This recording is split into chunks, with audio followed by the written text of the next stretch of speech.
اگر کسی لڑکی کو زندگی بھر شادی نہ کرنی ہو اور اس کے گھر والے زبردستی اس کا رشتہ طے کر دیں تو اس صورت میں کیا کریں؟ اس کو چاہیے شادی کر لے وہ. یہ لڑکیاں اس طرح کے بے وقوفی کرتی ہیں کہ ہم نے شادی نہیں کرنی اور عمریں نکال رہی ہوتی ہیں، بعد میں ڈپریشن میں جا کے پورے خاندان کو ٹینشن دیتی ہیں، پریشان کرتی ہیں.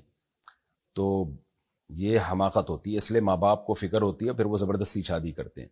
اسلام میں زبردستی شادی جائز نہیں ہے، لیکن اس کا مطلب کیا ہے؟ اس کا مطلب یہ ہے کہ لڑکی کہیں اور کرنا چاہ رہی ہے، آپ زبردستی کسی اور سے کرا دیں اس کی.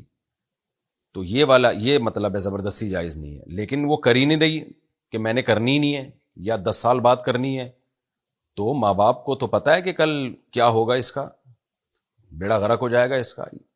تو یہاں پھر ایسا نہیں ہے. یہاں پھر ماں باپ کو چاہیے کہ اس کو فورس کریں، اس کو سمجھائیں. زبردستی کا مطلب یہ نہیں کہ گن پوائنٹ پہ کرائیں اس کی شادی، لیکن اس کو سمجھائیں، اس کو فورس کریں. فورس کا مطلب ذہنی طور پر اس کو فورس کریں کہ بھئی آپ نے کرنی ہے یہ.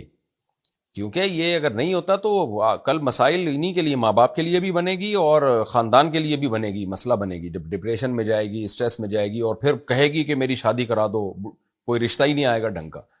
یہ بالکل ایسے ہی ہے جیسے بچہ کھانا ہی نہ کھا رہا ہو، 1 دن ہو گیا، 2 دن ہو گیا، تو گن پوائنٹ پہ کھانا کھلایا جائے گا نا اس کو. یا دوا نہ کھا رہا ہو تو، اور کہہ رہا ہو نہیں کھانا میں نے، تو اس کو جیسے ڈپریشن کے مریض ہوتے ہیں نا، بعض دفعہ میڈیسن نہیں لیتے تو زبردستی کھلائی جاتی ہے ان کو، انجیکشن لگا دیتے ہیں ڈاکٹر زبردستی کے. بھائی تمہاری رائے پہ چلو گے تمہاری ڈپریشن بڑھنے سے ٹینشن تو ہمیں ہوگی.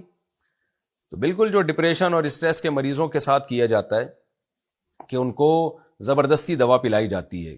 کیونکہ آپ نے نہیں پلائی دوا، ان کی رائے پہ چھوڑ دیا، وہ تو کہہ رہے ہیں کہ ہم نے نہیں میڈیسن لینی، ہم نے نہیں ٹیکا لگوانا، ہم نے نہیں علاج کرنا. تو ان پہ چھوڑ دو آپ. تو کل جب ان کی ڈپریشن بڑھے گی تو وہ ان کی نہیں بڑھے گی، پورے خاندان کی ڈپریشن بڑھائیں گے، وہ سب پھر ایڈمٹ ہو جائیں گے ہاسپٹل میں تھوڑے دنوں میں جا کے. تو اس لیے جو چیزیں بالکل بدیہی ہوتی ہیں اس میں خاندان والے دباؤ ڈالتے ہیں، اور ان کو چاہیے کہ دباؤ ڈالیں وہ. جیسے علاج کروانا، اگر آپ کو کوئی بیماری ہے اور پتہ ہے سب کو کہ یہ علاج کرائے گا تو ٹھیک ہو جائے گا، اور آپ پھر بھی علاج نہ کرا رہے ہو، تو پھر زبردستی علاج کرایا جاتا ہے. تو کوئی لڑکی شادی نہیں کر رہی ہے، کرنی نہیں ہے، تو اس کا مطلب یہ بھی پاگل ہو گئی ہے. تو اس کا بھی زبردستی نکاح خاندان والے کرائیں گے کہ تم گھر جاؤ، اپنا زندگی گزارو جیسے ساری دنیا گزارتی ہے. تم کوئی اکیلی مریخ سے پیدا ہوئی ہو جو بغیر نکاح کی زندگی گزارو گی. ایک ٹائم ہوتا ہے، اس کے بعد پھر لڑکی کی شادی کرائی جاتی ہے. وہ اگر نہیں کرے تو اس کو بتایا جائے گا تمہارا باپ بھی کرے گا. باپ سے مراد